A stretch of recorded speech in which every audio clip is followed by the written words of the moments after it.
This episode is powered by DENmeditation.com. Though meditation is the primary focus, the bigger goal is for people to understand and love themselves, thus creating more harmony in the community at large. To find out more about Den Meditation's teacher training programs, retreats, and all things Den Meditation, go to DENmeditation.com.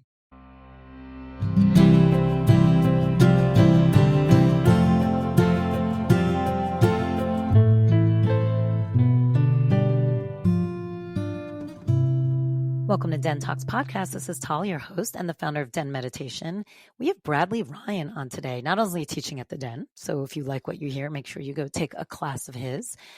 He is teaching Chill the Bleep Out right now, which is always one of my favorite classes.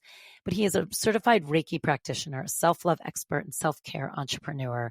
He really has a beautiful journey and story about his journey to self-love. As a gay man who struggled through childhood, really coming to terms with being able to own his own identity and then entering into abusive relationships as a result of that, finally reconciling and coming to terms with the work he needed to do for himself. And now he wears it so beautifully. What a beautiful aura and sparkly personality he has. He is full of love, and it comes out of every pore of his body as he teaches, as he speaks. I think this episode is really relatable. I think we all have times, whether it's a strong element of your daily life where you feel like you're hiding from who you are, or you're not stepping into your soul purpose, or if it's just a tiny element. There's always moments we're always skirting around what is right for ourselves, where our own self-worth lies. And I think we all have a lot to learn through listening to him and some of the practices he talks about. He has a beautiful journey to self-love meditation at the end as his practice, so stay tuned for that as well.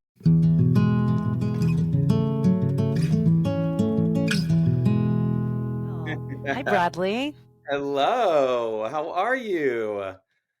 Good. Do you like to go by Bradley or Brad? Or is there Bradley. another name entirely? Yeah, Bradley. Okay. Yeah. Well, I like to start the episode sometimes with one easy question, but sometimes it can be hard. If you could describe your life 5 years ago in one word and then your life today in one word, what would it be? And it can be two different words, just one word to describe each time. Gotcha.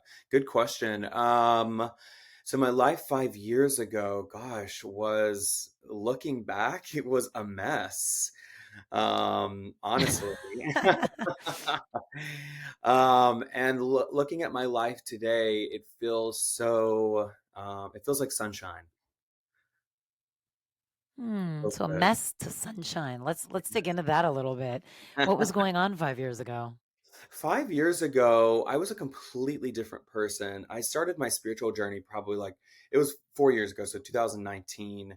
And yeah, I just was a completely different person. I had no sense of who I was, really. I had such low self-worth, low self-esteem. I was in really, really toxic, abusive, like physically abusive relationships for about 3.5, almost 4 years, two separate abusive relationships. So it was kind of coming to an end around that time, around 4 years ago. So yeah, it was a lot of just uncertainty, really, but it's interesting. In those times, I knew that stuff was wrong. I could clearly see it around me, but you don't really know what you don't know sometimes. And it took a while for me to learn and to grow out of all of those old bad habits.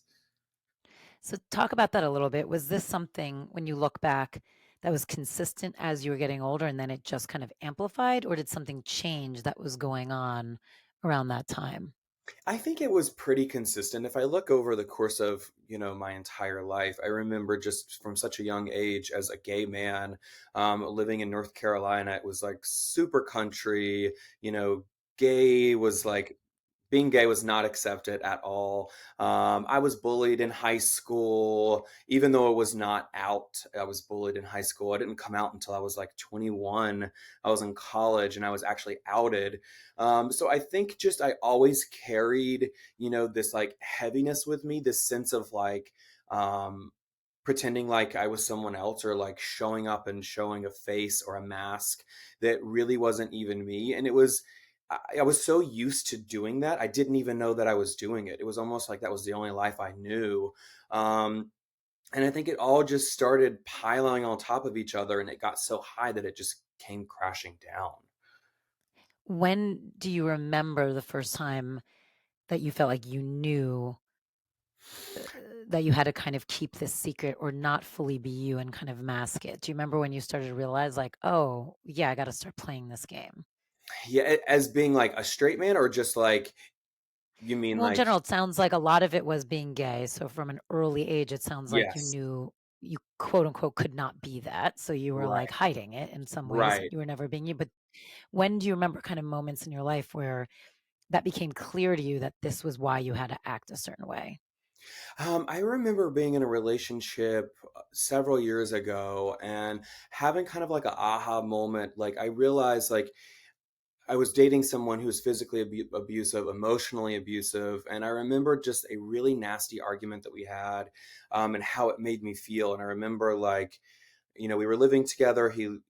I also had my own place, but we were living together. And I remember he locked me out of the place and he said the worst, nastiest things to me. And I remember going home that day, and I locked myself in the bathroom. I loved to I had roommates at the time. So it was how I just kind of escaped, was just going into the bathroom where no one could get to me. And I was just alone with myself. And I was staring at myself in front of the mirror. And I was like, what are you doing? Like, what is going on? How did you get here? Because if from a surface level, if I looked at myself, I would say, like, I really love myself. I care about myself. I'm happy. I'm a nice person, all the things. But I hadn't done any deep work to really, really get to know myself. It was almost like I just felt like I had to show up all the time and give face to people and pretend like things were happy. And in that moment, that day, I switched gears and I was like, whoa, like, I have to get in control of my life. Like, otherwise, this is going to continue to happen. I'm going to continue to wake up with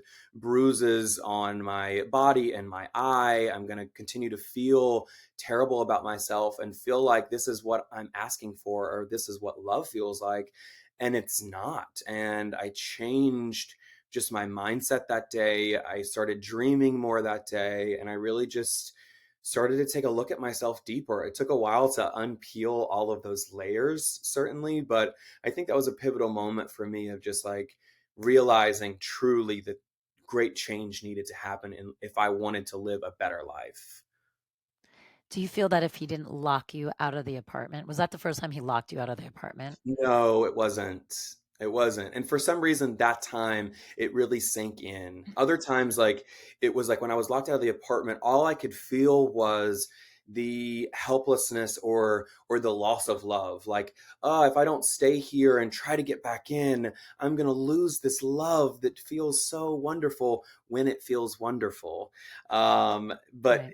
it very often so didn't feel wonderful. But I was so focused on the love, on, or what I thought was love, or what I thought love felt like then, that I just didn't want to lose it. So I was trying to grasp onto anything. And that day, I grabbed my stuff, I got in my car, and I went back to my apartment. And just taking a look, almost like taking an inventory of my life, looking around me and saying, like, whoa, this isn't how my friends would describe me. This isn't how I would want to describe myself to someone. This also isn't the type of person, as in myself, isn't the type of person that I would want to be in love with, because I just didn't know how to love myself in those days. And it was very apparent to me that day that I didn't.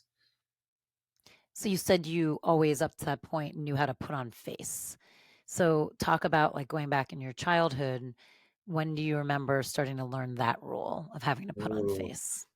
I feel like very, very early on, I realized when I was very, very young, I didn't know what gay was by any means, but I realized that I was different.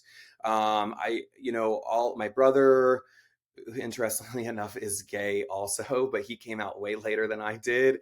But he always Is played he older or sports. younger? He's older. He's 2 years older than me, and he came out like 4 years after I did. Um, which was still interesting to me sometimes. I'm like, whoa, I have to like really remember. I was like, wow, you're gay too. We're both gay. But Gay, gay, gay, gay, gay. yeah, I remember, yeah, just early on being different, not wanting to play sports. I wanted to play with like Barbie dolls. My favorite color was purple. I remember in like early school, like elementary school, I remember like people calling me like girly or saying that I was a girl or that only girls liked the color purple. And so then I started switching my favorite when someone would ask, because we're so young, my answer would change based on what I thought that someone else wanted to hear versus how I truly felt inside. And did that start working? It got bigger, it grew. The need to feel like I had to it was I feel like that's really where I lost myself in a lot of ways. It was like, it just kept piling on because I was never giving myself the opportunity to fully shine. I was like, well, this person probably wants to see me in this light, so let me show up in this way, in this space. And I think that the masks just kept layering on and layering on and layering on, and I lost myself in the mix. Did you ever forget to wear a mask? Were there any times you forgot which mask you were supposed to be wearing? Oh my gosh, that's a good question. I think it could get confusing sometimes, and I think I would kind of shut down a lot, and I can feel myself sometimes like that not necessarily going back to that space, but I can feel that that space is still there in some ways, almost just like shutting down, powering down, and just like almost self-preservation, just like, whoa, just go into like safety mode in a way. um Now it's so different in how I express myself. But yeah, I think it did start to get confusing. I think the deeper I started getting into friendships, as we became closer, especially like if we would spend more time together, like a weekend like sleepover kind of thing, I would really start to unleash a little bit about myself. And it was never really discussed, but I think that I could pick up on moments where someone would kind of look at me and feel like, huh, who is this person? I don't know that person in a way. But in actuality, it was like that was really who I was, not the other person that everyone thought that I was. Can you talk about any of those moments? Do you remember any moments at a sleepover where you just went that little bit more, I showing remember who you were? Yeah, I do. I remember one of my friends, I had one of my best friends was super, super supportive, like very supportive. I felt very safe and comfortable being myself around him. But one of my other best friends, I remember we were camping out in the woods, like near our houses. We lived close by each other. And I remember we spent like 2 nights down and by the creek, and we were just having fun and, doing our thing. And I remember I started to get a little more like I wanted to explore myself a little bit and almost like see how far I could push the boundaries, and of just like not saying that I'm gay or not saying that I liked guys, but kind of just, I don't know, I don't remember specifics, but kind of opening up a conversation where things just felt more open versus being boxed into, what everything around me felt like it needed to be. And I remember like my friend jokingly being like, said something about like, if I didn't know better, I would think that you're gay or something. And in that moment, I was like, oh, too deep. I went too far. I opened up a little bit too much. But yeah, it was a scary feeling. I felt scared in that moment, like I was being like really seen for the first time, and I didn't know how to take that. When did you realize you were like, because you said when you were younger, you're like, I didn't even know what gay was. So when did that start like computing for you? It was very, very young, honestly. I just didn't know what the term was, but I remember having like little crushes on boys in my class and stuff. Looking back, I thought that, in the time I just wanted a best friend. Like, oh, I want a best friend, but really it was like I was having little crushes on the guys in my class, and I would remember being shy around certain guys that I thought were cute or something, and it was Cute it's little blushing. yeah, it's so funny to looking back. Like it's so interesting to think like little kids are so in tuned, right, with themselves and what they want and what they like and who they are. And um again, like we put so many masks on sometimes if we're not in environments that feel supportive. But um yeah, it's funny to reminisce. I'm like having so many feelings right now just looking back that far. No, yeah, no, let's talk about it. I mean, how were your parents in all this? Like, do you feel like anyone when you were a kid truly saw you? I don't really. I don't feel like they did. I feel like my mom always tried to see me for sure. My mom was Mm. like, I'm sure we'll get into this a little deeper in a second, but to start, my mom was very supportive of me in so many ways. I remember like we would go to like the store and I would want to get a toy or something, and my mom would take me because she knew I wanted like our Barbie doll, or I remember these little pet animals that had like hair, and I wanted to play with her hair and stuff. My mom did hair. I know. And I remember my mom would take me on these aisles, and like if people would come by, we would like have a conversation where we would pretend like we were shopping for someone else and not me. So I think from an early age, my mom definitely knew. It's And interesting was saying that protecting out you. loud now. What'd you say? Did you feel like she was protecting you, or do you feel like she was protecting herself? L- I feel like she was really protecting herself. I think she probably thought she was protecting me, but just knowing some of our other interactions later on as I came out as a gay man, or she found out, I think truly she was protecting herself more than anything. But she was just doing her best at that time in a way. She was still trying to get you the toy that she knew you truly wanted. So, I Yeah, mean, look, it's the hard part as a parent. So she has her own shit she's going through, right? But she does see you in that moment and wants to also give you what you need. So it's that absolutely. dichotomy. That's so Yeah. interesting. So you feel like, did her best to try and see you, but she could only do so much. Yeah, she could only do so much because when she found out later that I was gay, she actually stumbled across love letters from my very first boyfriend. I was like 17, and she didn't take it very well. It wasn't something, it's so funny because I think it's very obvious. I think it had always been very obvious, but she just didn't want to admit or accept it in so many ways, and she took it very hard. And we really bumped heads for a little while around the subject, and then it was something that was never discussed and never talked about until later.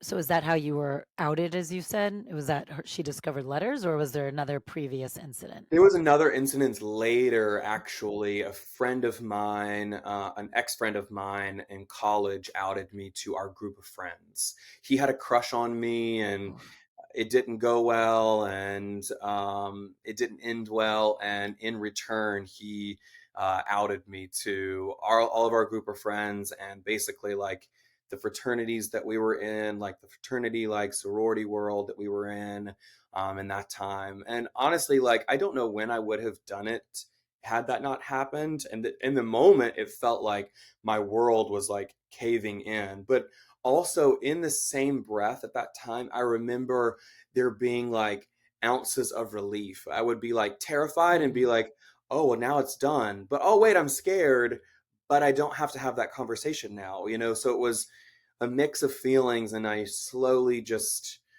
came out of that hole. Well, talk about that idea that it sounds like in your family, your mom discovered letters, right? And then, but then it wasn't really talked about. Like, did it come out to other people in your family because of that, or no? It was just between you and your mom. Just between my mom and I.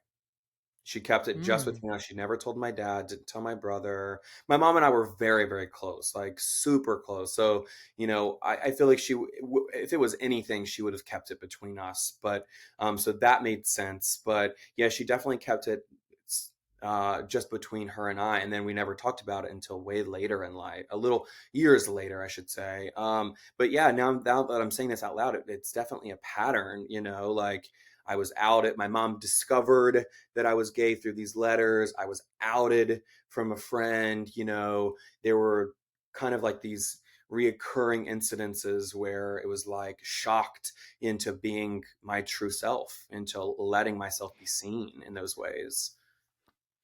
W- I have two questions on that. A, when you look back and you think, or maybe you can place yourself back in that time, how did it feel to have no control over who you were? It felt helpless. There were times where it felt helpless.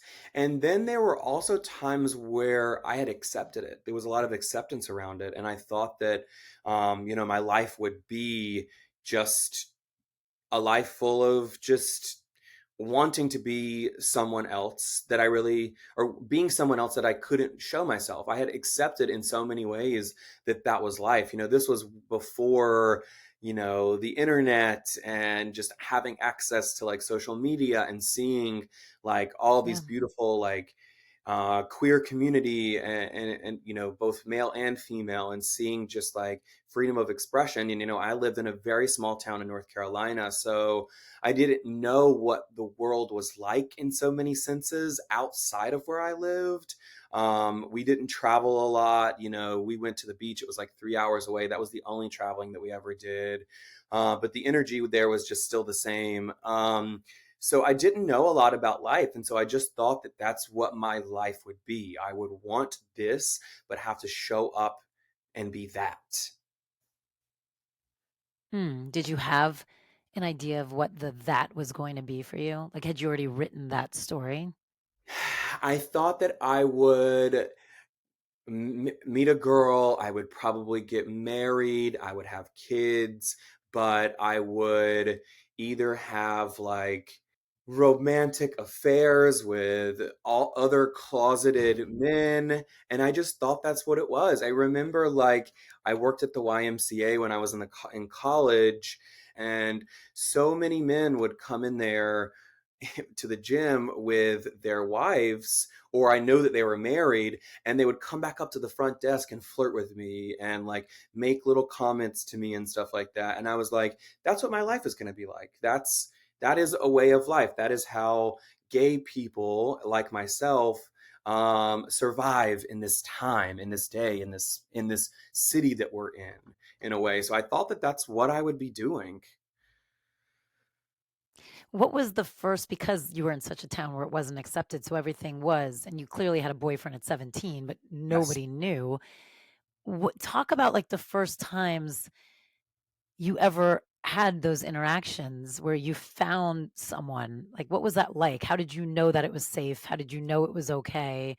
How did you know it would be reciprocated or vice versa? Like, what happened? Because I could imagine if everything's so secretive, that could be really scary. Yeah, it was very scary. It was scary, and then also like looking back, like it also became like a thrill in a way. It was like Fun. Yes. another layer to it that was like, it heightened absolutely everything in the experience. Yes. Everything was just like off the charts in a way. I think my first experience with a guy was when I was in high school. And I remember it was when AIM was a thing, like instant Yes. Oh my messenger. God. Yeah, so crazy looking back at. But I remember like of this guy, we were chatting on there, he was in our group of friends at school, and we were in the same grade. We had classes together, and I thought that he was gay also, but he also wasn't open or out or anything like that. So the conversation went from very normal, very basic, to slightly veering off the path, and we kind of just had like this understanding without saying it kind of thing. And that kind of, it wasn't ever a relationship, but that relationship evolved into it opened up into so many things where we did talk about things, and we did meet in between classes and have like these little side conversations and these little experiences with each other and stuff. And it was scary. I never knew if he was going to say something. I was scared to let him get too close to me, because I thought, well, if he gets comfortable or starts having feelings, he might want to out himself, which will then out me. And it was like a push and pull. Like I could let people in a little bit, but then I had to Ugh. make sure that I had to take a step back so they weren't too close. It's terrifying. Yeah, It's I'm feeling it terrifying to all have right this now, all idea over that, again. like, I know, I'm sorry. No, no, I love it. I love it. It's good. But I mean, I can't imagine this feeling of your innate central safety always being almost dependent on somebody else and Yeah. just having to trust. That is a terrifying, very unsafe place to be. Yeah. Looking And then I back, have a question. So when you got outed in, yeah, sorry, go ahead. looking back, I'm hearing like safety a lot in all of this conversation that we're having, which I feel in a way ties into just my abusive relationship and not feeling safe there too. It seems like that's been a pattern over the course of my life. Thankfully, I've broken that cycle, but yeah, go ahead. Well, yeah, because that's all you knew. That's I all I mean, knew. that was the dynamic you knew. Yeah. Um, when you were outed in college, did the guy who outed you, was he closeted or was he out? He was like 1 foot in and 1 foot out. He was in the closet, but obviously gay. And so a lot of people, we were both in fraternities. He was in a fraternity. I was in another fraternity. And it was like, we more so, people were talking amongst each other. So it was never like said to his face or to my face. It was more so chatter behind our backs, but I would say he was more on the way out than I was. So for him to reveal our relationship and those types of things between the two of us, he was ready to do it anyway. So he just went for it. He was like, "I'll take myself out if it means getting back at me." Oof. Yeah. Oof. Okay, so when was the first time that you ever openly expressed who you were on your own terms? I was 20 years old, and one of my best friends who was also gay, and he was openly gay. And we became friends because we had a class together. And the closer we got, conversations were geared, around like both of us being gay, the way that we talked about certain things and the things that we would discuss and stuff like that. But I remember the day where we were driving to go get dinner together. We had went to the gym and worked out. We were grabbing dinner afterwards. It was later in the evening, and I remember like for some reason I felt comfortable saying it, and I was like, I'm having a hard time right now. I'm still like missing my boyfriend. And I made it about my feelings and got it off my chest. And the whole dinner conversation was talking about my ex boyfriend and our breakup and our relationship and how long we dated and no one knew about it and how that felt. And it felt really beautiful to have someone to share that with, because when we broke up, I had no one to find comfort in or to share what I was going through with. I had to deal with all that all on my own. So I just got chills. What was it like? Like, I'm sure you were having two conversations, or maybe you weren't. So I don't mean to put words in your mouth.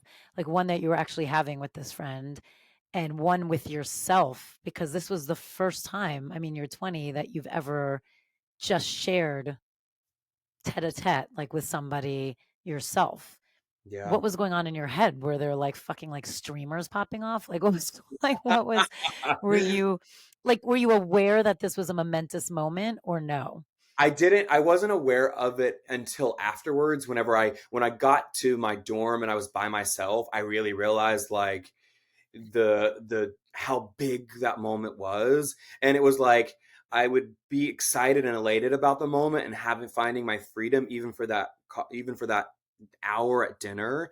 But then it was also a little scary knowing like who he would tell it to. So it was like I would let the excitement happen and then I would close the excitement off very, very quickly.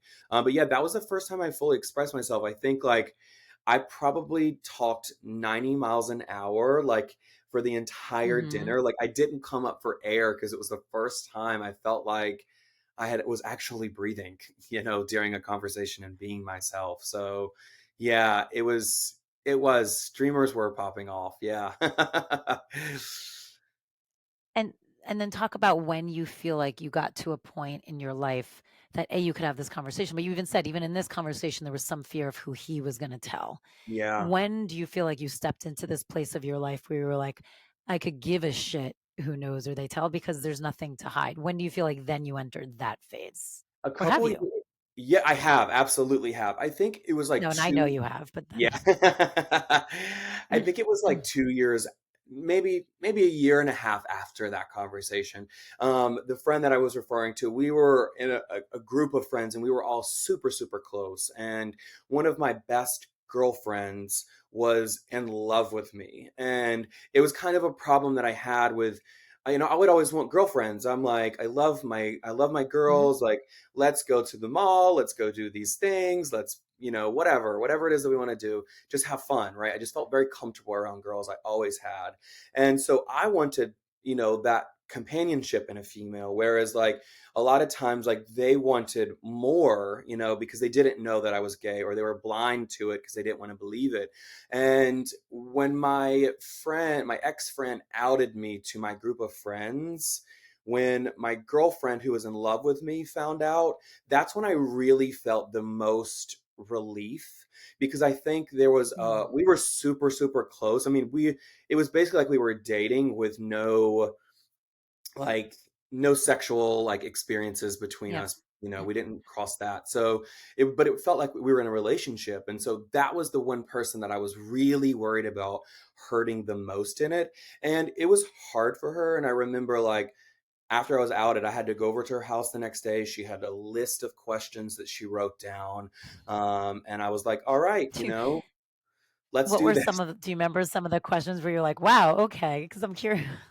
I don't remember specifics, so long ago, but I remember them being around like, how long did you know? Did you ever have feelings for me? It Did was you still ever about think her. that this, yeah, yeah, still about her. Did you ever think that this would go somewhere? What is it like? It was just a lot of like, she had a lot of anger and sadness that she wanted just answers for and to. But interestingly enough, it was the first time that I ever answered questions about it that I felt in my power, because I was like, well, she knows now. There's no holding back. Why would I hold back now? So I answered her questions graciously. I answered them in a sense of relief within. I almost had to hold back, like, being excited to freely talk to my best friend about who I really was, you know? Yeah. I mean, it's your best friend. Isn't that Yeah. crazy to think? Yes. So, so fast forward, you have these kind of abusive boyfriends. And look, now anyone who follows you or knows you too, I mean, you wear your stuff on your I mean, you are who you are through and through. It's one of the most beautiful things about you. So let's talk about like how you kind of got there. You have this pivotal moment in, the bathroom. But what do you feel like you were still withholding? Do you just think it was the shame of all these years just not owning who you were? It's just this practice of not being okay with it? What do you think that missing piece still was from like at least being able to say and be open with who you are, but not what was going on inside still that hadn't yet caught up? I think it was self-worth. I still, even though I felt more free, even though I felt liberated in saying who I was and owning who I was, there was a period of time in the in between where I showed up almost aggressively, like, this is who I am, like, who Mhm. wants to say something about it now kind of way. So I had to go through Fuck that all kind of, y'all, right? yeah, right, exactly.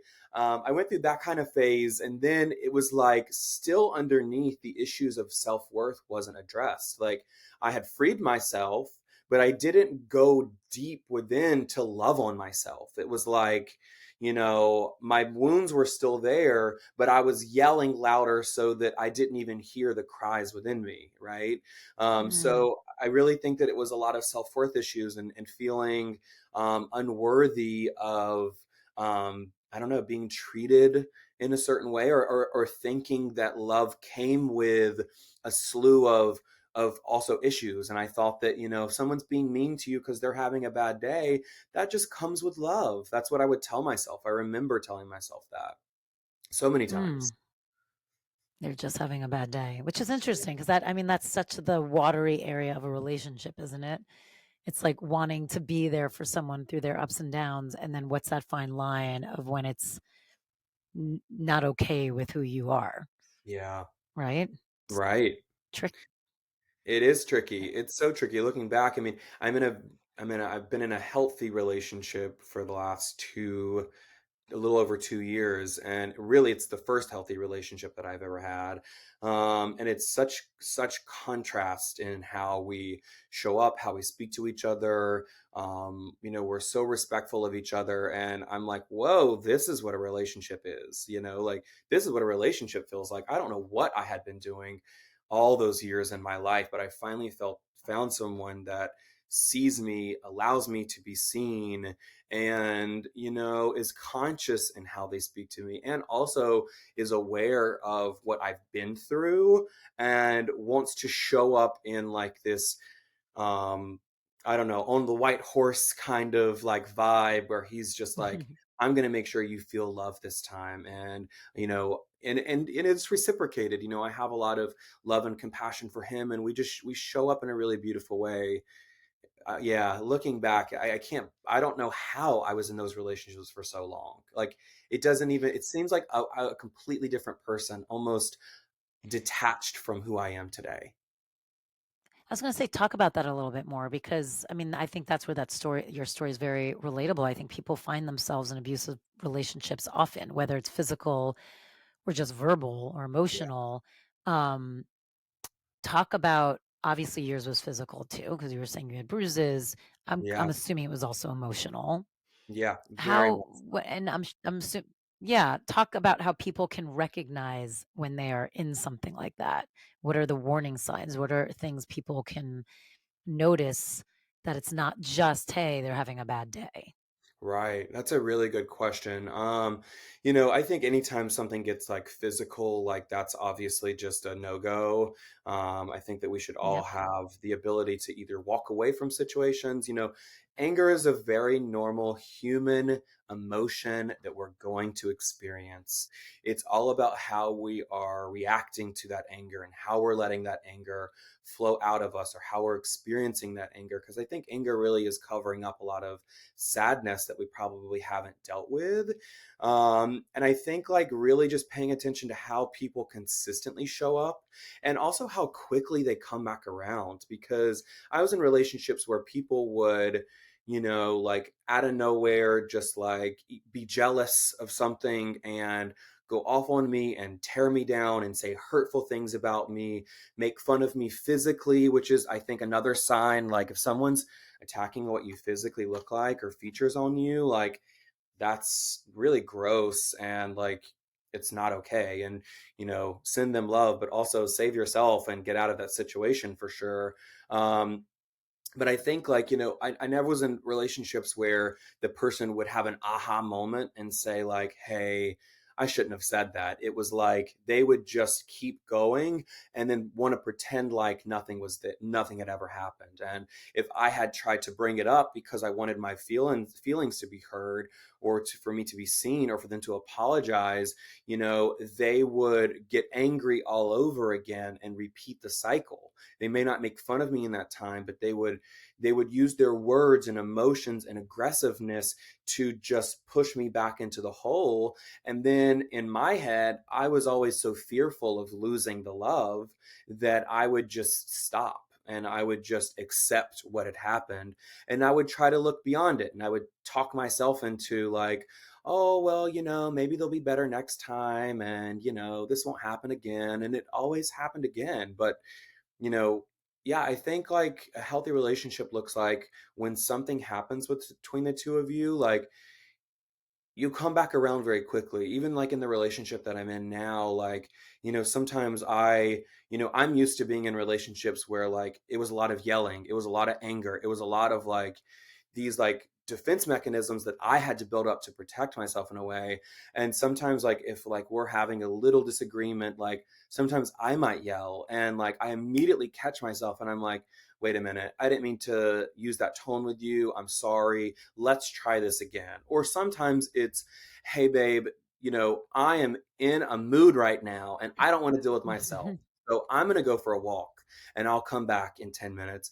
And if it feels right, and if it feels open, and if it feels clear, we can have this conversation again. And it always does. We always come back together, and we hug, and we kind of just giggle about it. And we're like, okay, now we can really talk about this without all this emotional charge behind our words. I mean, I think that's so interesting. It's like being able to have the maturity of not letting the emotional charge run the show because it's dangerous. So dangerous. Yeah. And I did that for so long, I was in relationships that did that for so long. And then because I was in those relationships, I had built up this armor that I also needed to at least show up almost matching where they were. It was like, it was just how I showed up. It was like I wanted to fight the fight with the fight. And now it's like that's not a good look. It doesn't feel good to do it. Afterwards, I always felt terrible. Like I don't know how my partner ever felt because they would rarely express anything like that. But I would feel awful like talking to someone, Right. anyone that way. And, I love how you put that, like having the emotional maturity to not let that the charge really run the show. Like it's just being aware of yourself and being aware of how you're feelings, being in tune with your emotions and seeing like those spaces where like this is very heightened. We're probably not going to get a lot. We're probably going to make a lot of progress here. So let's take a quick pause, even if it's a day, take the time that you need, but being able to come back around and say like, hey, I'm doing life with you, whether it's a romantic partner or your best friend or family member. Like, I think we all want to really deeply within us, we all want to show up with love. And anything outside of that, it's just an indicator that we've kind of pinched ourselves off from our own source energy that sees everything in love. And the quicker that we can return back to that space of love, I think the better we're going to attract, the more ease we're going to have in our life within the relationship, and just love that we're going to share and experience. You mentioned it sounds like you met a lot of these relationships with the same emotional charge, but you also said earlier, like sometimes you almost didn't want to deal with it, so you would just accept it. Did you feel like there were times where like that same trippy behavior would happen kind of, emotionally abusive, and then you would just, and then you said it would pass as if nothing happened? Were there Mhm. times where you knew it would just get to where nothing happens, so you just kind of ignored it and like let it keep getting to that point? There were times, yeah, there were times where like it would go there and I just wouldn't respond because I was like, if I respond, it's going to be even It becomes a worse, disaster. going to be disaster. And it always was. There were moments where like, I remember in my first abusive relationship, I wasn't abusive, it was almost 4 years of my life, two abusive Oof. relationships. I remember I had watched The Secret one summer, and I had kind of just downloaded just this new way of thinking. I didn't go too far with it, but I had just the concepts that I was kind of trying to implement in my life and stuff. And there were times within that first abusive relationship where I would try to see the good in the other person, and I would say like, I want to be a part of helping this change. So when they act this way, I'm going to ignore it and I'm going to see them in love and hope that they be better. And I would trick myself into believing that that was working because the fight didn't escalate. But the fight didn't escalate Right. because I didn't respond in the same manner that they were talking to me. It didn't mean that the fight wouldn't happen again tomorrow, because it usually did. Um, but yeah, I feel like I would try to just turn a blind eye because, going to bed and holding each other and holding hands and, cuddling on the couch, to me was, it felt better. That's where I wanted to be. I wanted to hang on to those moments. I didn't want to lose those moments. So I was willing to accept the times where I would be yelled at or called names and stuff, and try to overlook those and focus more on the good times. And that got me nowhere. And it got me I got out of that relationship, and literally, I remember specifically because it was a pride, and I got out of that relationship. I finally had the guts to be like, I've had enough. And then 2 days later, I met my next boyfriend at Pride, and we went through the same round of issues and problems. Everything that was in this relationship picked up and carried to this other person. I Yeah, wish I would yield. have given myself more time and space to reflect and to settle in and to love on myself a little bit, but it was a part of my journey. Got me to here. Okay, so let's talk about this because this is a great episode, I think, for people who, whether it's coming out of the closet or just simply whatever reason as a child, you could not fully step into yourself or own who you were and find yours, or people who find themselves in these abusive relationships for whatever reason. So, how did you start loving on yourself? Like, what was that for you? How did you start learning to actually, because saying it is one thing, knowing you Right. need to do it is another thing, but actually implementing and taking away those scars um, is a whole different thing. Whole different thing. It's a lot of investment. It's a lot of, um, communication with yourself. It's a lot of love on yourself, and it's a lot of commitment and consistency, right? Really, what shifted it for me was I woke up in this second abusive relationship. Things had been, they weren't like the other one. We had gotten into some physical altercations. It was very, this one was more like verbally abusive. My partner then Mhm. struggled with really bad anxiety, and didn't know how to deal with his anxiety. So it always came out in the form of him lashing out at me over any Yes. and everything. Yes. And I Yes. When remember it was, people have anxiety, it's like they need to blame somebody for feeling awful. Because yes, God forbid, it's like they just look internally and just feel awful. right. So if you're the closest one, you are that bullseye constantly. I got it all the time. I mean, he would wake up that way and it would go throughout the day, just little things all day long. It was really, really bad. But we did have a lot of love for each other. So I tried to see the good in it. I thought that he would get better and all the things. And in 2000, it was New Year's 2019. So we were going into year 2019 and we had been drinking. It was New Year's. We were out. We were both just like not in a good place. We were arguing. He was super jealous over just being out, and just if I was breathing, he was jealous basically. And we went home, and the last thing I remember is him being on top of the bed and like jumping and punching me in the face. And the next thing I knew, I woke up in the hospital and I was in the ER, and a surgeon was literally stitching up my forehead. That's how I came to. And he was in the middle of stitching up. I have a scar right here across my face from this. Yeah, it's wild. Wow. But I remember my roommate, I looked to my right, my roommate was there, and he grabbed me and he was like, he called me his little Tasmanian devil. He was like, "It's okay. You're good. It's gonna be all right." And that was the rock bottom. There had been so many other rock bottom moments, but this one was the one that I was like, never again. Not I Whatever it is that I need to let go of, whatever it is that I need to do, I am doing it. I am not going to live this life anymore. I am not going to wake up and find my forehead being stitched up from some other person or a situation that I had gotten myself into. And it shifted my perspective of everything. My dear friend, his name is Harry Paul.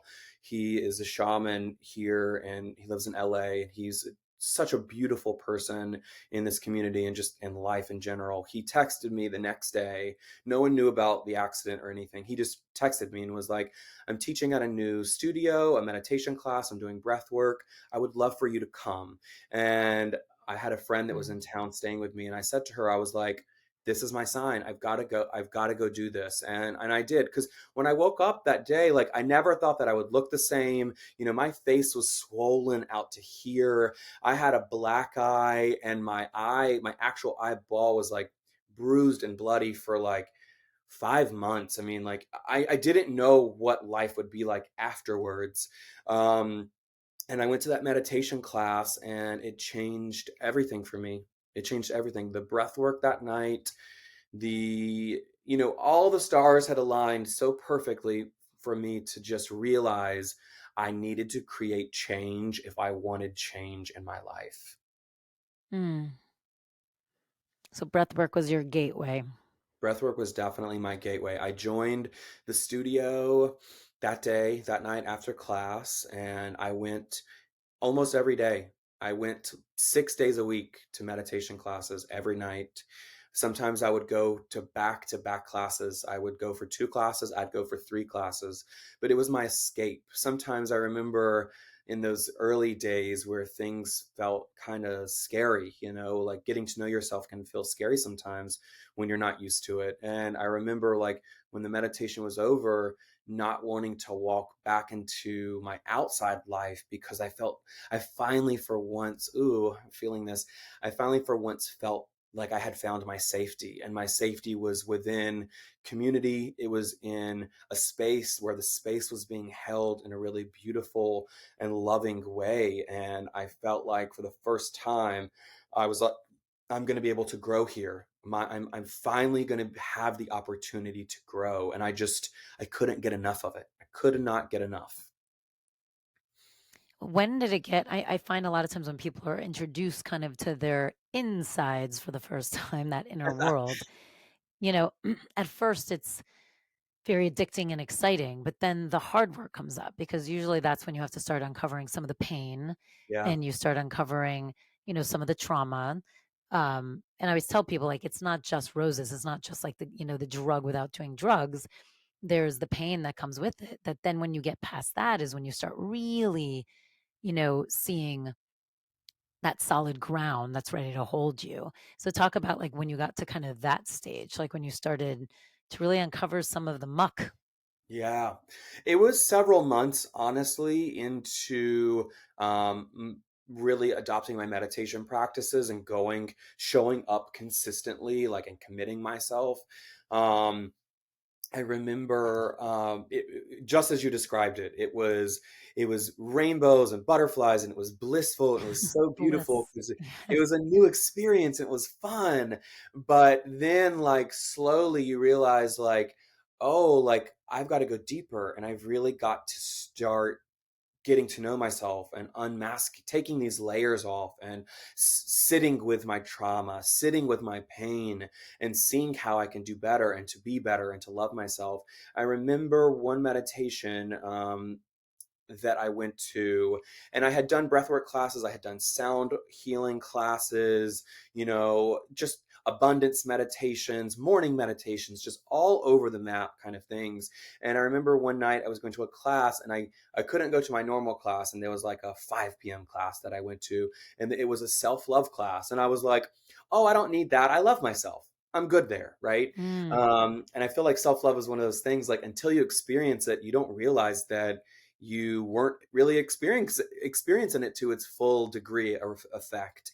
And I remember when I got in there, I was like, cool, this would be a great meditation. I need this time and space anyways. And I remember when we started, I remember the instructor saying something to the effect of like, we like placed our hands on our hearts and we connected with ourselves. And when I my biggest like point of connection with myself or anyone is through touch. I'm a physical touch person. I feel like I give the most love and energy through touch and receive it in the same way. And when I touched myself, when I touched my heart and really tuned into myself, was the moment that like I almost started crying because I was like, oh my gosh, like this whole time, all I needed was a hug from me.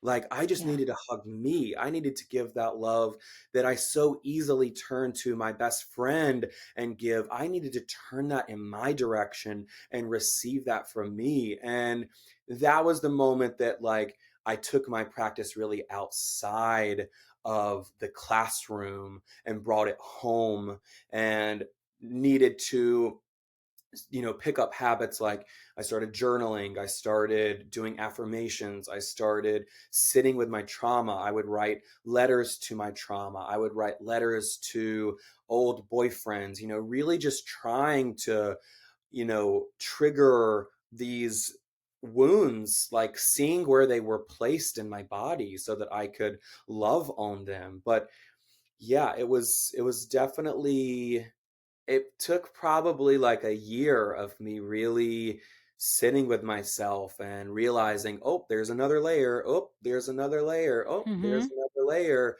before it got to really a smoother sailing. And interestingly enough, in that same breath, along the same lines, I went on a men's retreat last year. And in one of the journeys that we did, I had that same full circle moment where I was like, oh, I had an aha moment where I was like, oh my gosh, there are still deeper Yes. things.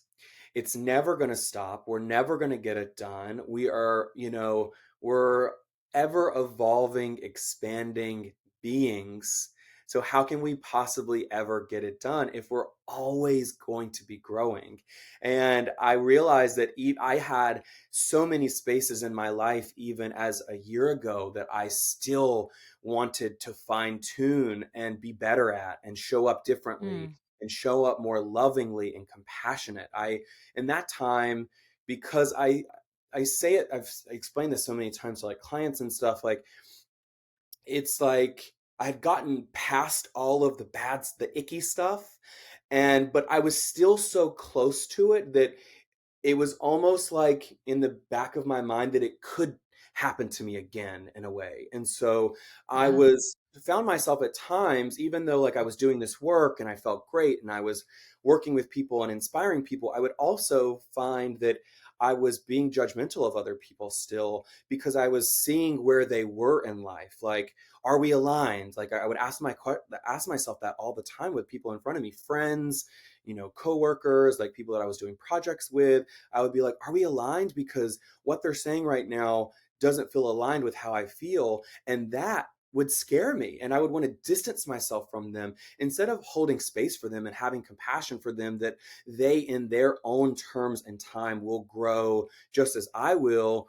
I would judge them and I wouldn't have compassion for them, but I would Mm. want to step away from them. And so that was a big takeaway from that last retreat was like, whoa, like, why am I judging people? Like, I'm clearly judging myself if I'm judging other people. Like, there's parts of me that I'm still judging and I haven't had acceptance with or in, or I'm not showing up compassionately for myself if I'm still judging other people. So that was a really beautiful takeaway from that retreat because now I show up even differently, even I feel like I want to say the word better, but just more lovingly, I think. Mm. If you could give any advice to anyone who's at this crossroads, where should they begin? Hmm. Where should they begin? You got to just jump in, you got to just start. Mhm. And you got to just see what works for you. And I think just as like anything in life, try as many things as you can and see what really resonates with you.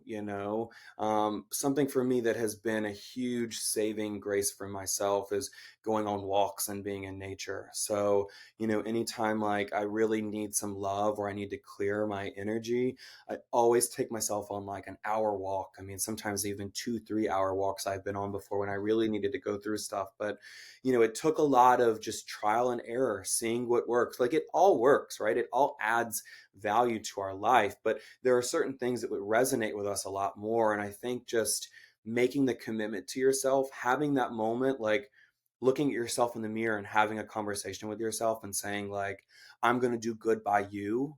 I'm going to support you. I'm going to love you. I'm committing myself to me this time and just allowing for those changes to take place and continue to show up. But even when it feels hard, continue to show up. When it feels easy, continue to show up. When you think you've got it done, continue to show up.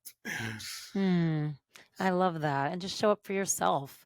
I mean, Yeah. look, it's so beautiful, like what you've taken your own work and created it to your life's work, and you also have this beautiful brand undercover, which also infuses so much of like your brightness and your fun and your sparkle that you have every day. I feel like into these, I mean, I love my candle. I light it every time I take a bath, and these beautiful lotions Mm, and the masks. I mean, you have so many great products.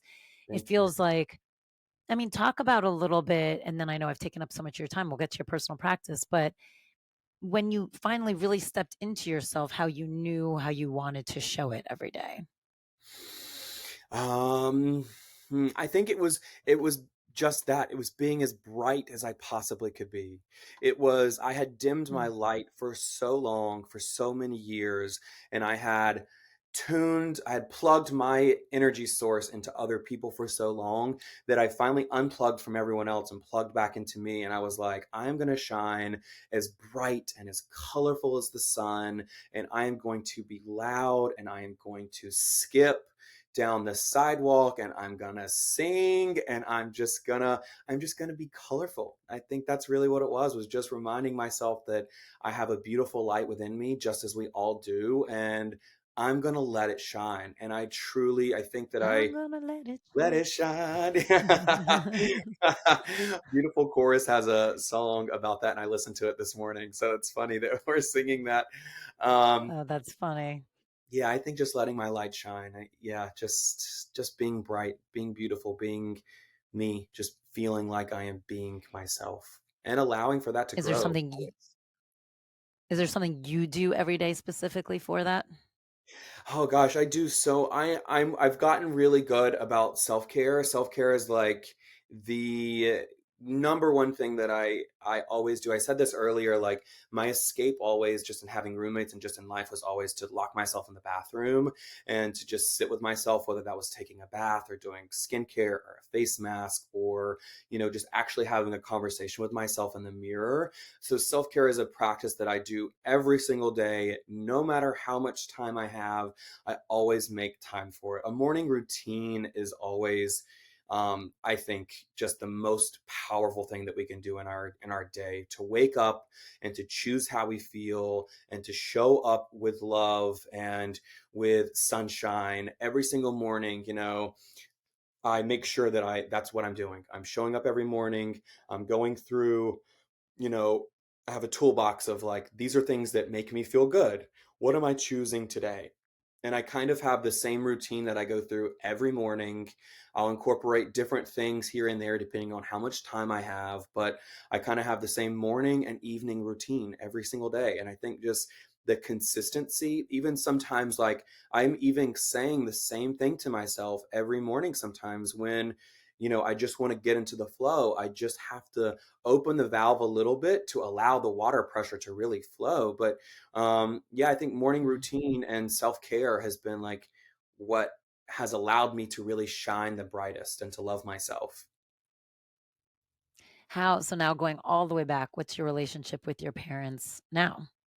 It's beautiful and it's more open and it's loving. And over these past couple of years, like I've worked with them so much in, trying to help them see themselves and to grow. And then I've also lightened up a lot in that same area where I'm just allowing for them to do their own thing and loving them and having compassion for them regardless. And my relationship is so free now with my parents, and I get to just show up and be myself. And like my dad gets my emails that I send out for my business, and they're always, sunshiny and colorful and feel good and telling people that I love them and those kinds of things. And he always responds to them and is like, I'm so proud of you. And Oh, that feels so beautiful to receive. My mom's on TikTok, and every time she sees a video, she'll text me or she'll comment on it and be like, I love this. I love that you did that. And ask me questions about it. And I just feel really, it makes me feel loved. I seen. feel, yeah, I feel very seen. And that feels, looking back, especially I was kind of diving into that today, like looking back at that, to feel seen, especially by my parents. It feels really fulfilling. It feels good. Mm.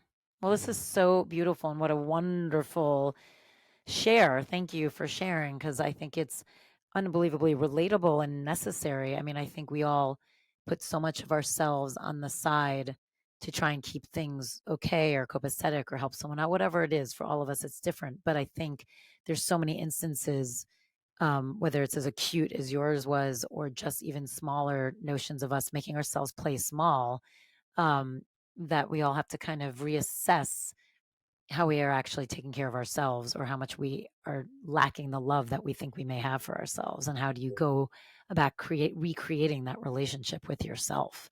It's huge. I mean, it's the cornerstone of everything. Yes, And absolutely. so It this is like really is. unbelievably helpful. Thank Yeah. you. This was Thank special. you. This Thank you was, for sharing. And yeah. anyone who wants to take his classes, go to the Den because he's teaching for us and he's amazing and shares his light with everyone. But thank you, Bradley. I really Thank appreciate this. And I'm you. excited for your personal practice because I think it'll be very helpful. Yes, thank you. This was amazing. It was fun to open up and to share and to take a trip down memory lane. And I just hope that people find little nuggets of inspiration throughout our conversation, and it just inspires people to love themselves deeper. It will, Thank for you. sure.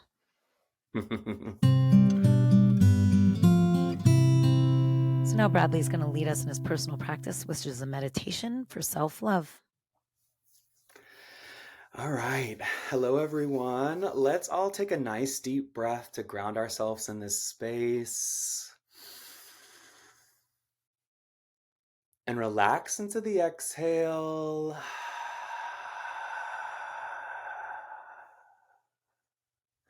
Hello and welcome, welcome, welcome. I think it would be such a powerful thing for us to focus on self-love today, to connect with ourselves, to give back to ourselves in this moment. Before we get started, I like to just move our bodies. So let's give our body a little wiggle here. Release any energy that may call us to move. We're going to create space for stillness and inner peace within us. And when you're ready, go ahead and get comfortable and get relaxed. Whether you're sitting up or laying down, let's remember to keep our spine nice and tall. This just allows for the energy to flow through us with ease. And if it's comfortable, let's keep our palms facing up so that we can receive today. And if you haven't already done so, go ahead and close your eyes. We're going to focus on the magic of our own inner universe. And let's set an intention for our time here together. I'd like to set an intention to create a safe space for us all to love ourselves a little deeper, to see ourselves, to feel seen in this world, to love and appreciate all that we are and all that we are becoming. I would like to invite the energies of self-love, love, appreciation, and gratitude into this space. As we sit together and as we breathe here together, we'll be pulling these yummy energies into our being. Let's go ahead and take a nice, deep, cleansing breath in. And relax into the exhale.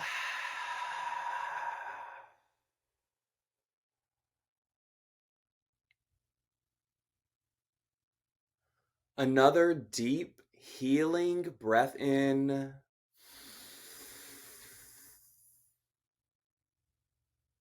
And exhale.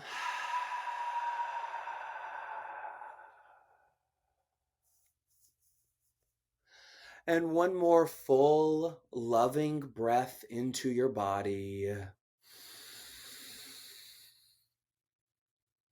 And let it all go.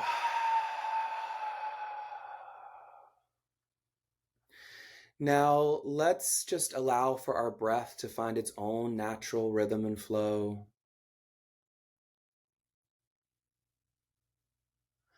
And let's take a moment to honor past versions of ourselves.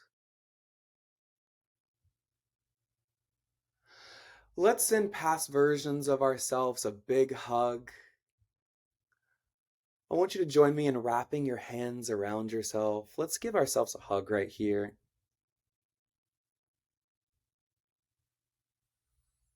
Feel what it feels like to receive your love, what it feels like to connect deeply with yourself. And let's take that love, let's take that hug and send it to past versions of us.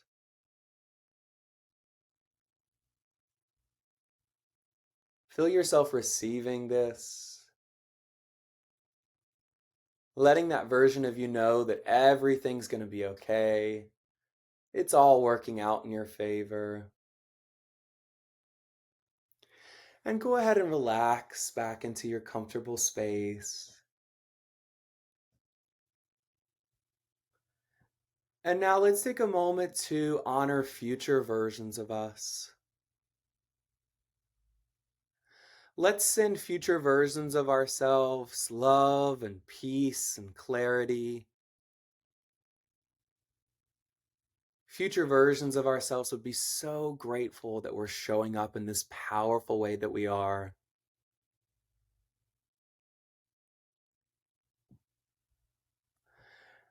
And now let's bring our awareness to this very present moment. There is nowhere that you need to go. There is nothing that you need to do. Just be.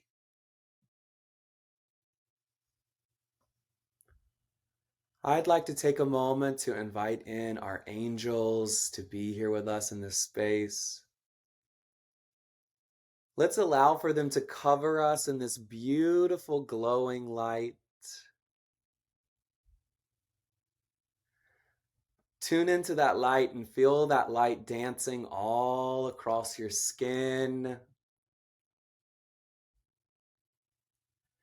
And now let's take a nice deep breath to pull that light within us. And relax into the exhale.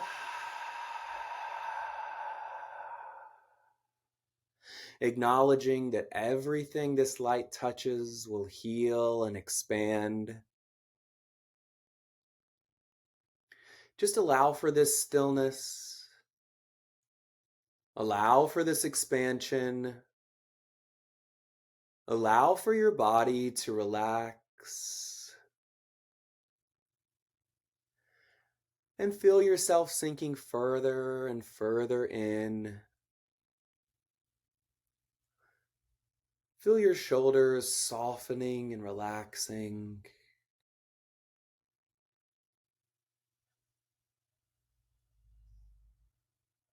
And let's take a moment to imagine that light just collecting in our heart space,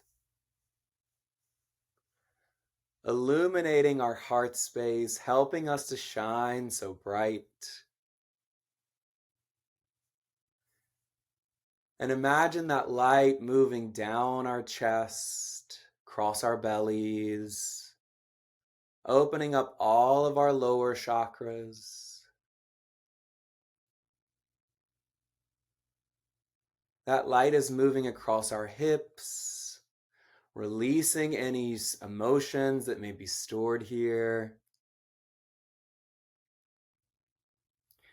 And now visualize that light moving down your legs, over your knees, across your calves and shins, and entering your ankles. That light is now leaving through the bottom of your feet and your toes, lighting us up, opening us up, allowing for universal energies and love to flow through us. Let's take another nice deep breath here to pull that light back to us. And relax into the exhale. And now join me in placing your hands over your heart space. I want you to tune into the love and compassion that lives within you.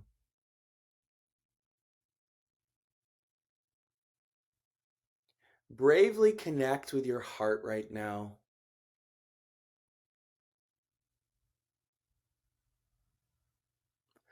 And imagine your heart opening. allowing for this love that lives within you to pour all over you. Feel that love kissing and hugging your skin. Feel how good it feels to love yourself, to see yourself.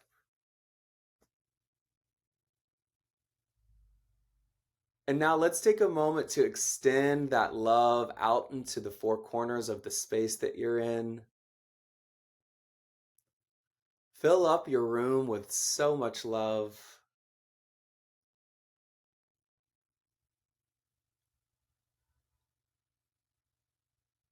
And because there's so much love here in this space, let's extend that love to everyone that we care about.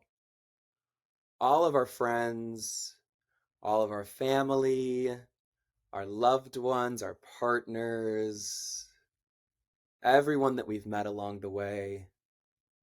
Give them this beautiful gift of love.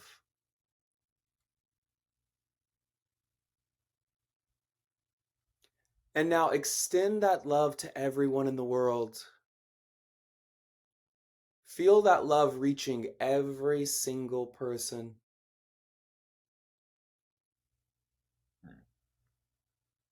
Everyone in this world deserves so much love, and there's so much to give.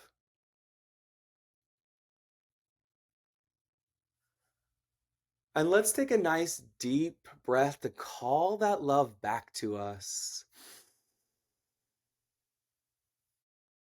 Relaxing into the exhale.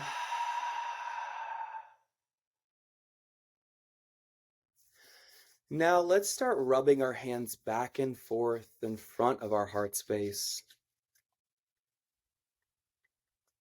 Calling ourselves back to our physical bodies. Grounding ourselves back in us, in this physical space. And reconnecting with our nervous systems. As we rub our hands back and forth, we are creating this powerful golden light. Imagine sprinkling that golden light all over your body right now. We are all shining so bright and so beautiful here together. And on the count of 3, we're going to clap our hands in front of our heart space to activate love. And we're going to hold our hands high so that we can receive. Okay, 1, 2, 3, clap. And hold your hands up. Tune into the sensation you're feeling in the palms of your hands.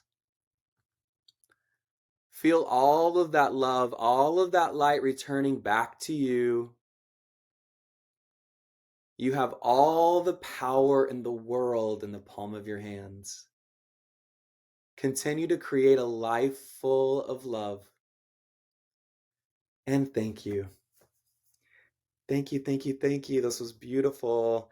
I'm honored to be in this space and to do this work and to feel seen and to just lead in this way. So thank you all so much for joining and for tuning in and listening.